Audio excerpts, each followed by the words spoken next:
Hi everyone, it's Dr. Joe. I'm standing outside the biological imaging laboratory, which is in Albertus Magnus 212. There are two doors that allow for entrance into the room. There's one up the hallway that enters through the right-hand side of the laboratory, and this one that enters through the left-hand side. And I would like you to use the left side because we have a sign-up sheet and a seating chart on the door, and I'd like you to look at both of those before entering the room. You guys know in the laboratory we can't have any food or drinks, so if you'd like to take a break and have a snack, please come out into the hallway or go out to the outside of the building. I'd only like 3 people in the class at any one time, so I would like you to sign up on the sign-up sheet, and most of the labs last between 2.5 and 3 hours, but you could sign up for 1 hour early in the week and then an hour or 2 later on. And it's a photography class, so the more images you take, the better your portfolio will be and the better you'll get at mastering how to use microscopes, which is the primary reason for the course, the primary objective. So you can use it as much as you want, but we're limited to having 3 people in the room at one time. It also turns out that we have 6 imaging stations, which I'll show you once we get into the room, and we have 11 students that are on campus this semester taking the class, and 1 person taking the class remotely. So I've assigned each microscope setup to 2 individuals. So there's a specific microscope setup that I would like you to use. It's shown on the seating chart, but it's also been labeled, that each setup is labeled with a piece of paper, and one of the setups will have your name on it.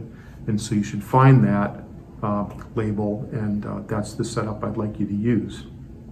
So to get into the room, you guys all have card access. I've made sure that you're all set, so you can use your ID to swipe in, and you just slide it in.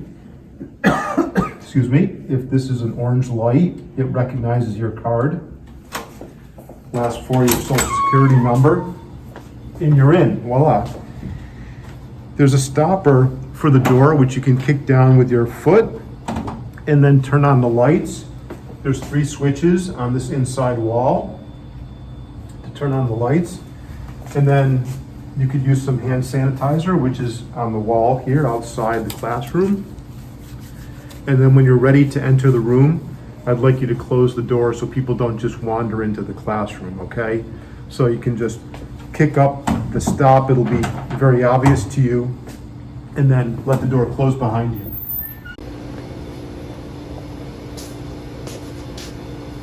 Okay, guys, for the sake of the tutorial, I'm going to take my mask off. I know we need to wear them in the classroom and around the college campus. I mean, I'm in full agreement of that rule, but I'm in the classroom by myself, and I want you to be able to hear me, so I'm going to take my mask and put it in my pocket. If someone walks in, I will quickly put my mask back on. I mentioned when we were outside the classroom that I'd only like 3 students in the class at any one time because of COVID, social distancing. What that means is that obviously if 2 people are assigned to a given station, that those 2 people can't be in the room at the same time. I mean, we can't have 2 people using the same station at once, obviously.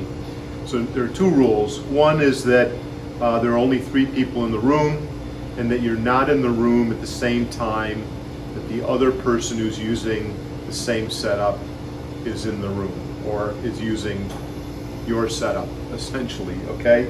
So you can see there's a seating chart here, both on the door, and there's another one here.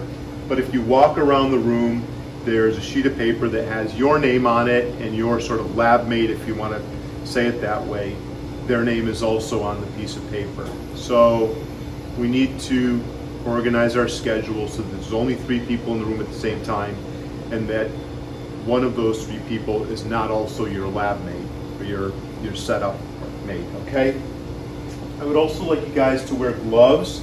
Under normal circumstances, you would not need gloves, but under COVID-19, I would like everyone to wear gloves to minimize contact between your skin and the equipment so that there's no transfer of the virus from surfaces, or minimize the likelihood that there's any transfer from surfaces. I like to use gloves that are a little bit tight on me. In my case, medium gloves, because it makes it easier to hold the microscope slides, or to manipulate the microscope or the computers or the cameras that we're using for the imaging. So I'm going to go with medium. Okay.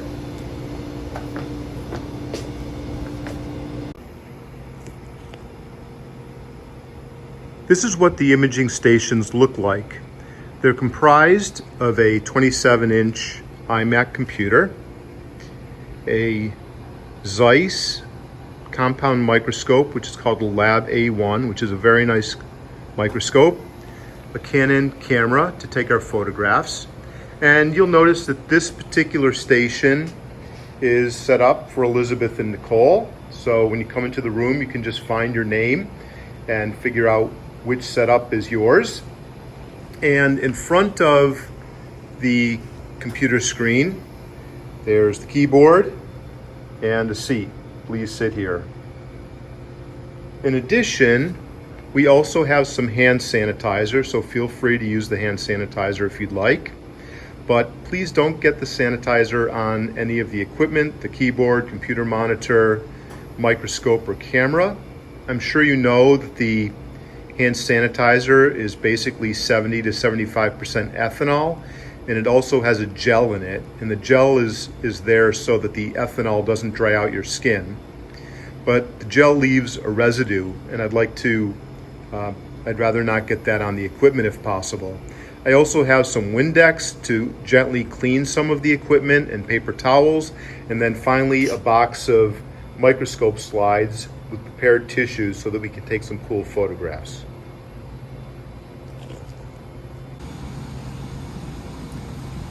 Okay, to start up the station, we first have to turn on the computer. And I'm sure you all know, for a Mac, the button is on the back side of the monitor in the lower left-hand corner. If you just press the on button for a couple of seconds, the Apple icon will show up and it'll start to load the software. We also need to put in our SD card.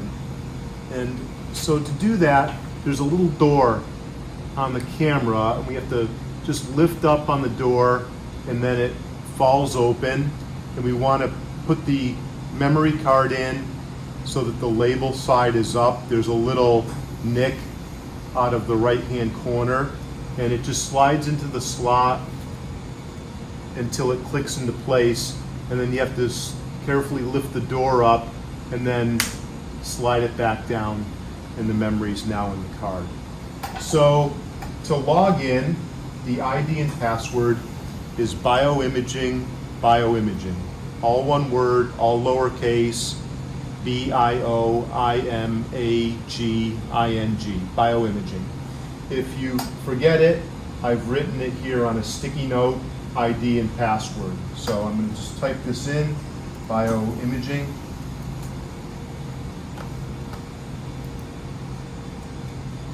Bioimaging, and it'll start to load. Log in.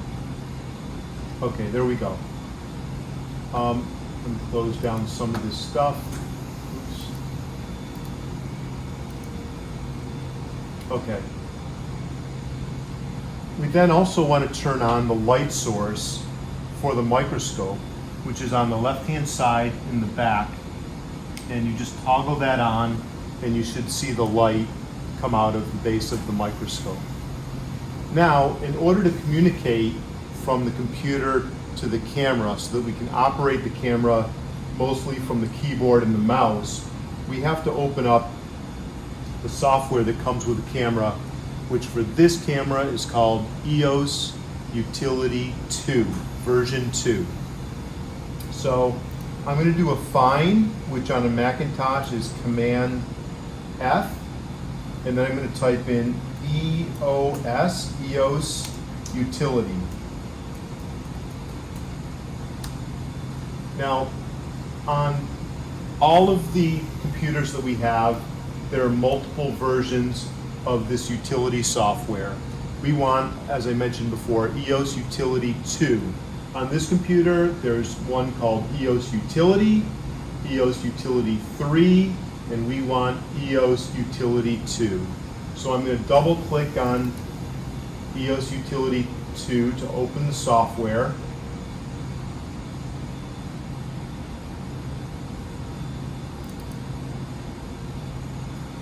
And it opened, but the first three choices in this control panel are grayed out.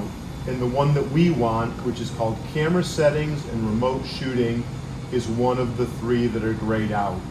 Most likely it's because there's no power to the camera. So I have to turn on the power. I'm going to show you a close-up of that a little bit later, but the on-off button is on top of the camera and there's a little toggle, and I'm going to switch it on.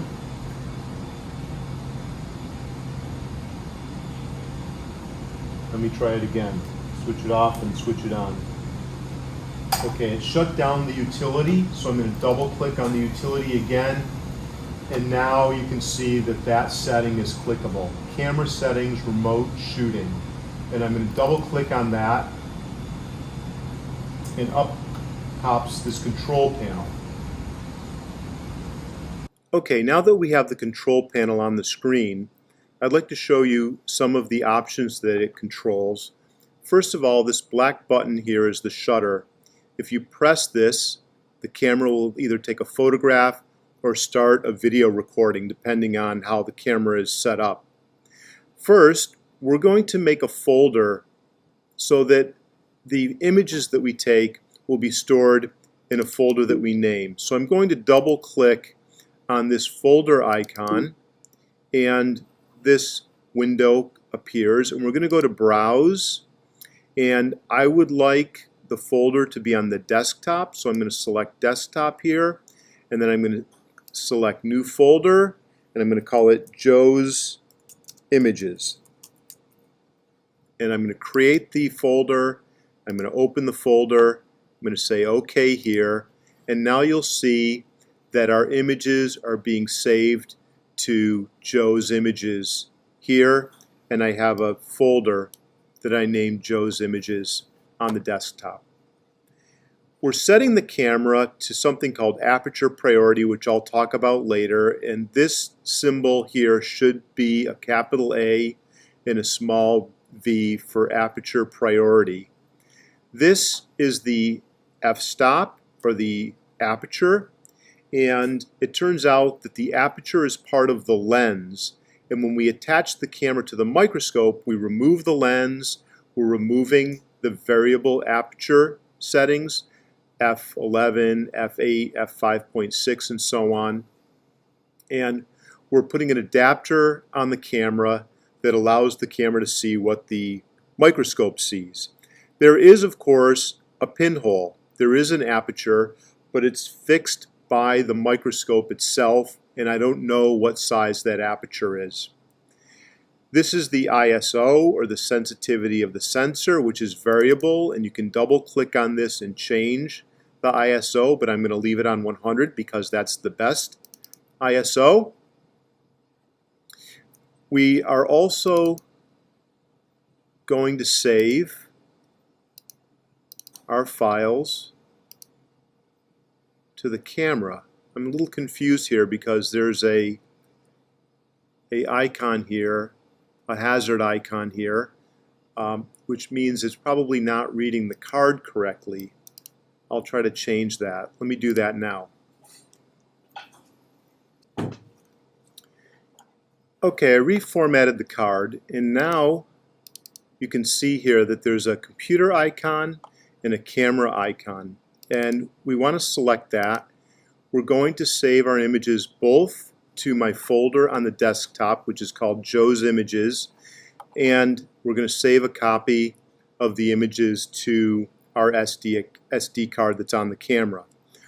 We're also saving 2 photographs of each photo. We're saving one as a camera raw file, which is the highest quality image that you can capture. If it says raw, that's the best quality image.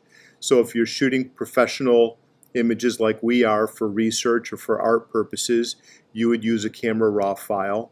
But I also want to capture an image of a JPEG because those are a little easier to email. They're a smaller format, so you can send a copy to me, for instance, by email or by text message. So we're really saving one copy of the photo in RAW and one copy in JPEG, and then we're saving those two images both in Joe's images and on the SD card. So we're really capturing four images.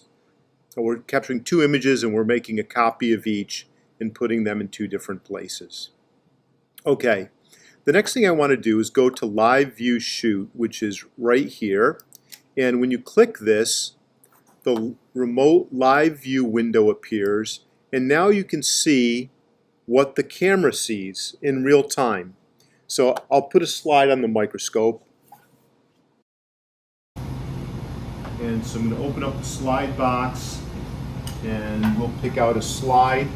And what I would like you to do is record whatever slide it is that you're photographing. In this case, I'm photographing nerve endings on muscle.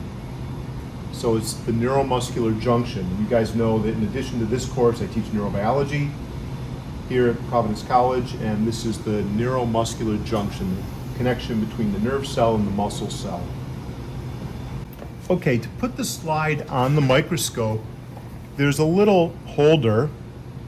This is called the microscope stage, this part here, and this is the slide holder.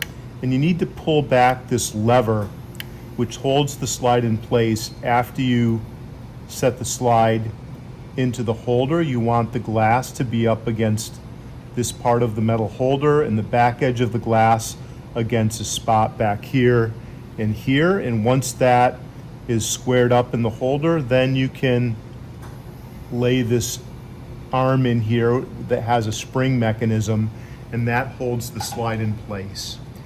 We always want to start with the very lowest powered objective, which on this particular microscope is a 5x objective. It's labeled with a red ring. So red is 5x.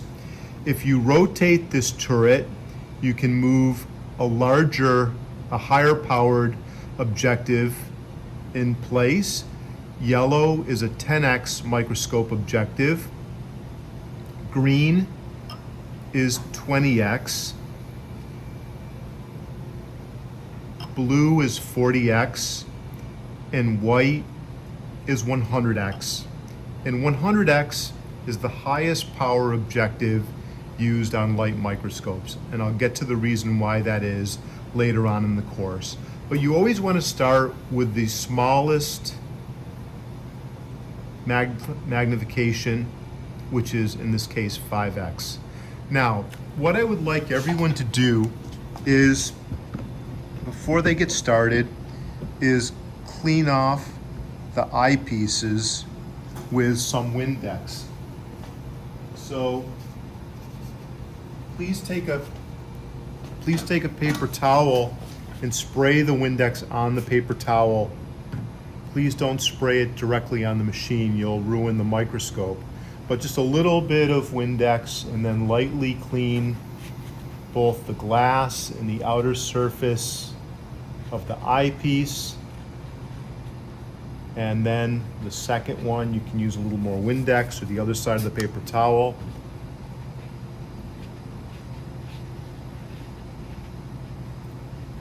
So that those are nice and clean. Great.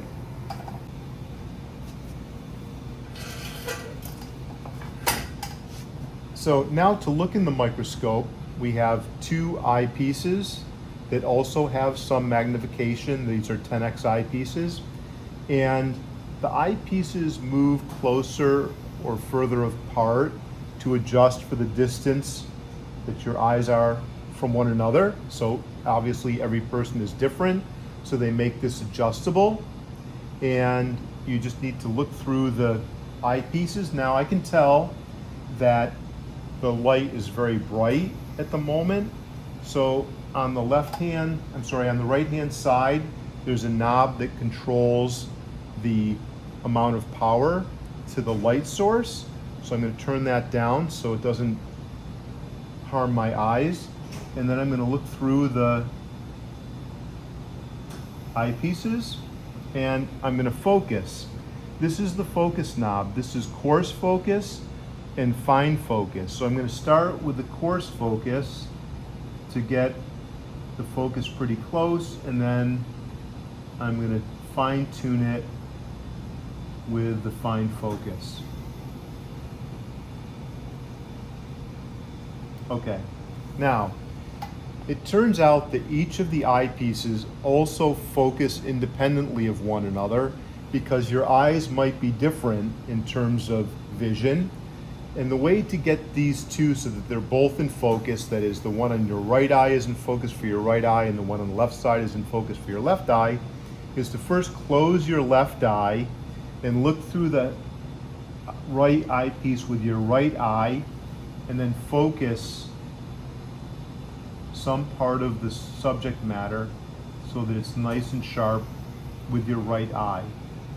Then you open your left eye and close your right eye, and then focus this eyepiece by rotating this outside ring and holding on to the outer collar of the eyepiece until the specimen is in focus for your left eye. Then they're both in focus, and you can just adjust these so that they're comfortable and they're lined up with your eyes. And then you can lower or brighten the light so that the amount of light is comfortable and allows you to see what you're trying to look at. And then you can fine focus the microscope. And that's really it. Then if you find something that you like, you can take a photograph of that subject matter. Okay, so the subject was in focus for my eyes in the microscope when I was looking through the eyepiece. But this image here is what the camera sees. And you'll notice that the camera sees a very blurred image. It's because the focus distance for my eyes versus the focus distance for the camera is different. So now I'm going to refocus the microscope so that it's nice and sharp for the camera, because we want to take a photograph of the neuromuscular junction.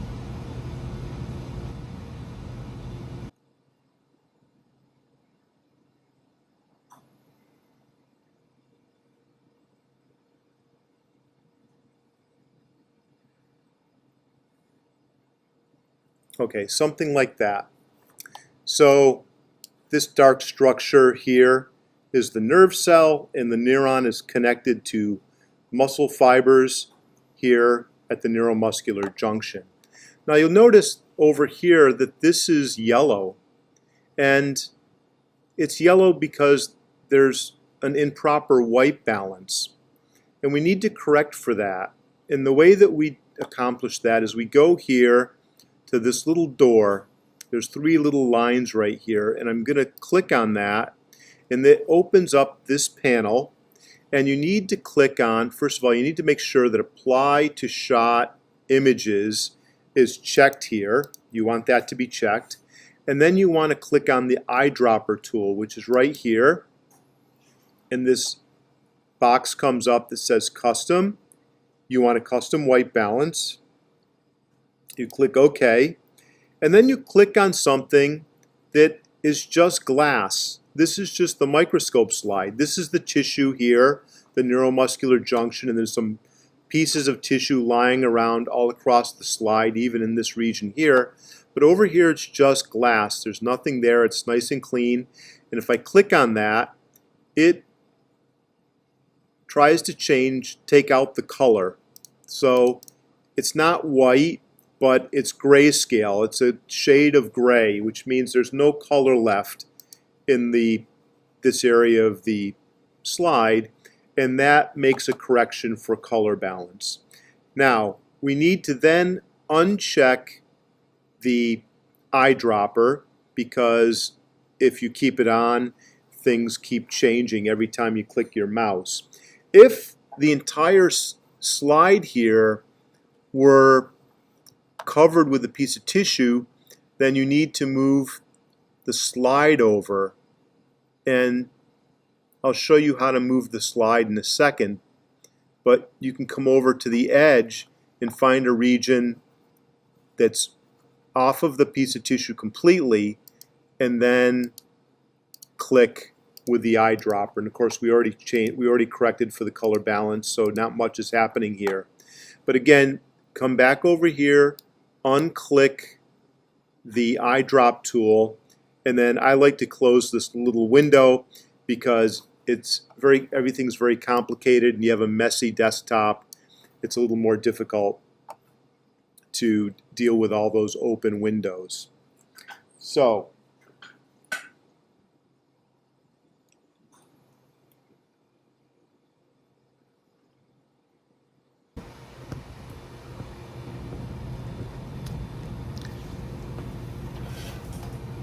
to move the slide, we need to move the holder that's on the stage, and there's a shaft that comes down from the stage, and this top control knob moves the sample towards you or away from you. And then there's a lower knob, and the lower knob moves the slide to the left or the right until you find the sample and the part of the tissue that you'd like to look at.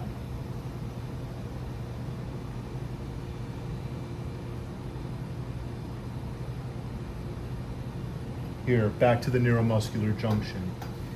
Now, after you shoot a few images at the 5x magnification, I would like you to move to the 10x, which again is the yellow, and you'll need to refocus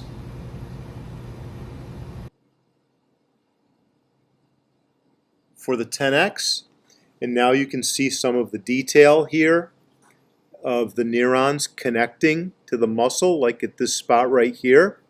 And this little box here is a tool to blow up some part of the scene, and you can grab it like I have him holding the left button of the mouse down, and I'm dragging the box to where I want to go, or I can just put my mouse on some spot that I'd like to look at and left click twice, and it moves the box there, and then it opens up this other window. Now this is just blowing up this part of the image to a larger zoom view, they call it, and now you can focus with the fine focus knob, which is on this side, fine focus knob,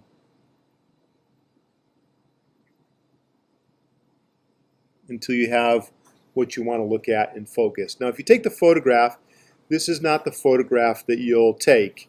You'll take this photograph. So I'm going to close this window now, and this is the image that we're going to take a photograph of. And if I want to take the photograph, again, I just come up here to the shutter, and I press the shutter, and here is my final image.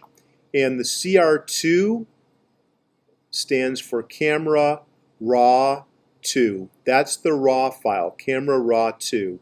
Now, if this doesn't come up, say this doesn't come up, you go over to the control panel and you go under Other Functions, and you click on that and click on Quick Preview, and your photograph will show up again. Now, you want to look at your image because this is not your image. This remote live view window is a tool to allow you to see what the camera sees, but we really need to know what the final image looks like.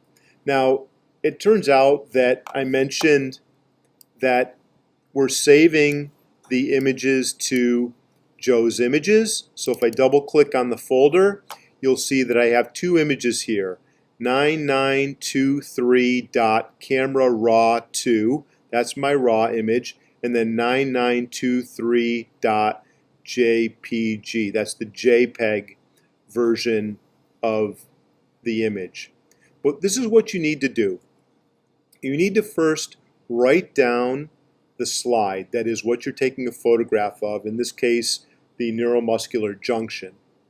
And then you also need to write down what microscope objective was used to take the photograph and what the name of the photograph is, so that we can cross-reference those things. So we'll know what the tissue is that we're photographing, what magnification we shot it at, and what image goes with those microscope settings. So we need to keep a very detailed notebook or an Excel spreadsheet that logs all of that information. So I'm going to close this now. I'm going to move this back into place. So I have, this is the way I like to set up my desktop. I have my control panel, I have my remote live view window, and I have my final image. Now I can go up to an even higher magnification, the 20x, which is the green coated microscope objective, and refocus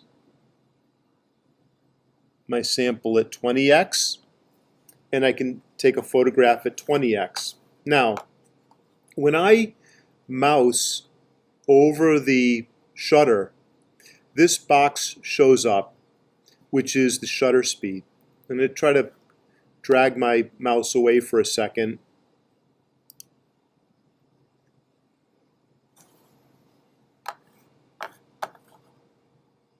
Oh, let me take a photograph. Okay, I took the photograph, and now you see that the box went away. If I want to know what my shutter speed is going to be, I mouse over the shutter, and up pops the shutter speed, 1 second. Well, that's really long. If we were trying to photograph something that was alive like plankton, we'd never get our shot. It'd be blurry because of motion blur, because the organism is swimming around or running around on the slide. So what we need to do is we need to have a faster shutter speed, and in order to do that, we need to increase the power output of the light bulb.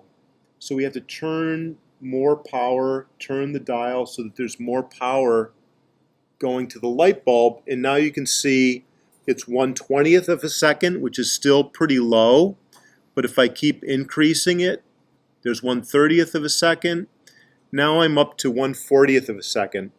It turns out that that is as high as the light can go, but you'll also notice that it turned the slide blue.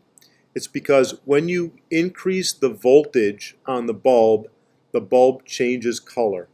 So now we have to redo the white balance. So we have to click on this box again, reselect the eyedrop tool, move the slide over to a place where there's no information, like here, and then click on the eyedropper tool, and that once again color corrects for white balance. So now I'm going to unclick the dropper, I'm going to close this window, and now I'm shooting, instead of 1 second, it says I'm shooting actually now at 1/125th of a second, which is about what I want. I want something between 1/100 and 1/400. So this is fine, this is perfect.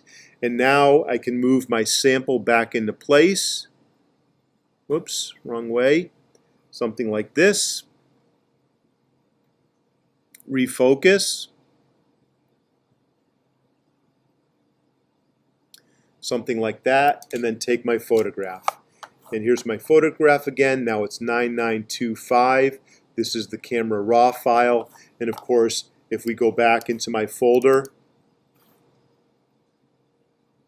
99, well, it's saving them separately. Here's the 9925.cr2, and here's 9925.jpg.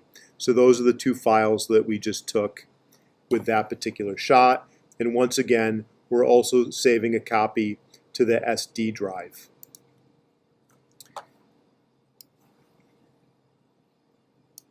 Okay, Finally, I would like you to go up to the 40x eyepiece, which is color-coded blue. And if we mouse over the shutter, it's only 1/15 of a second. We have the power on the microscope all the way up, so we can't add more light. We can't open the aperture because the aperture is fixed by the microscope.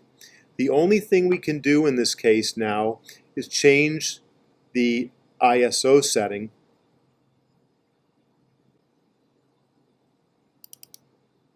by double-clicking and increasing the ISO. So now if we bring the ISO up to 800 and we move over the shutter, now the shutter speed is 1/25, which again is in that acceptable range for the shutter speed. And then I'm going to refocus.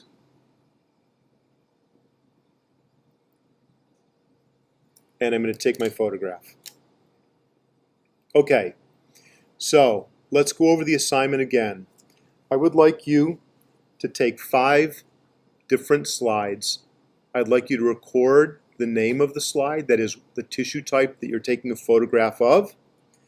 I would like you to start at the 5x objective and take a photograph at 5x and record that information and make sure that your shutter speed is correct, that you have proper white balance, and that the image is sharp. That is, that you focus the image with the microscope.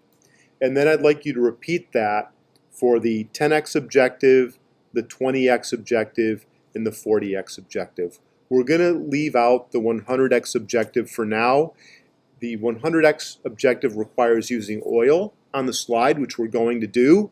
But for the sake of this exercise, I'd like you to shoot 5 slides at 5, 10, 20, and 40x. And I would like you to record what you did. What image number correlates to which setting on the microscope, 5, 10, 20, or 40x. This is the button that turns on and off the microscope. That was a little hard to see before. So on, and you see the light come on for the scope, and then off, the light goes off.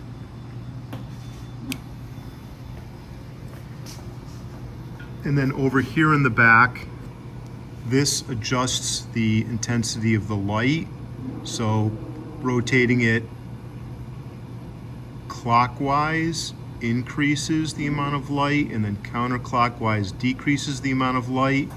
And this is also another focusing knob that's on the right hand of the scope, but this is the coarse knob. So this is coarse focus. On this side over here, we said that we have both coarse focus and fine focus. So you can get a little bit better focus by using this knob on the left-hand side of the microscope.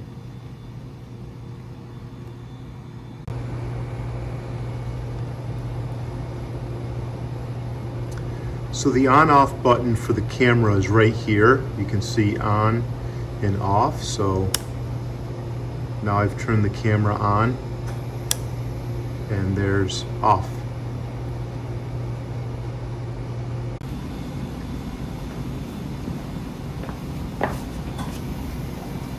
Okay, once you're finished, I'd like you to first turn off the light source on the microscope.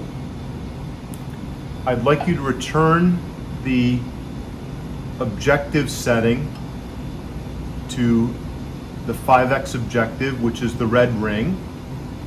I would like you to remove the slide by pulling back this lever arm and sliding the slide out. And please return the slide to the slide box.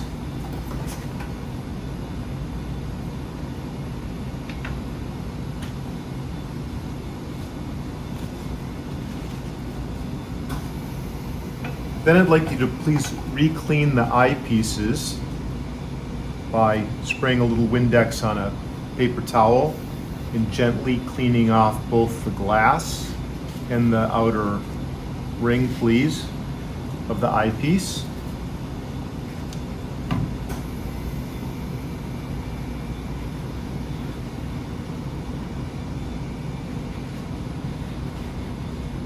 Okay, I'd like you to turn off the camera and then remember to remove your SD card by sliding the door up and open, and then pushing on the SD card will release it from the camera, and then please remember to close the door. Now I have my SD card, and then please shut down the computer by holding the power button for a few seconds, and then when the data box comes up, push shut down, and now the computer will be shut down. Then please just make sure that the area is nice and clean. I have some paper towels, of course, from the Windex, cleaning the objectives or the eyepieces, and please clean up and throw the garbage away. Thank you.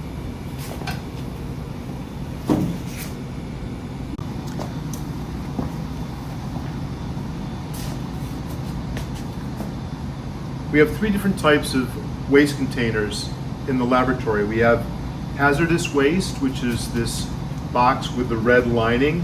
We're not going to have hazardous waste in the laboratory, so it's not going to be a problem. We have normal trash where the paper towels can go, and your gloves, for instance.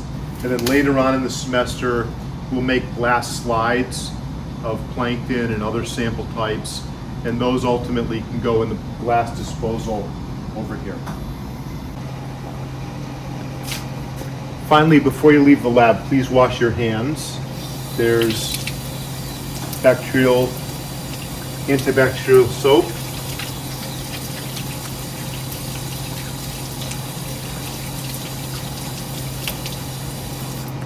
And there's plenty of paper towels here in the back, and then there's extra paper towels here.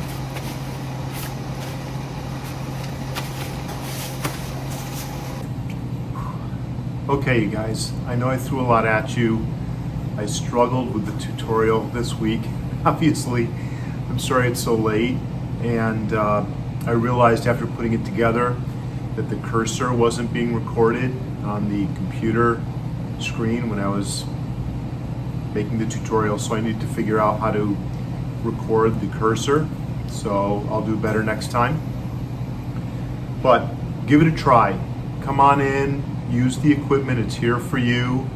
Don't worry if something breaks, just please let me know so I can either repair it or replace it. It's going to take a little time to get used to using the setups, but once you do, you're going to take some really awesome videos and some still images, and I think you're going to have a lot of fun in the course.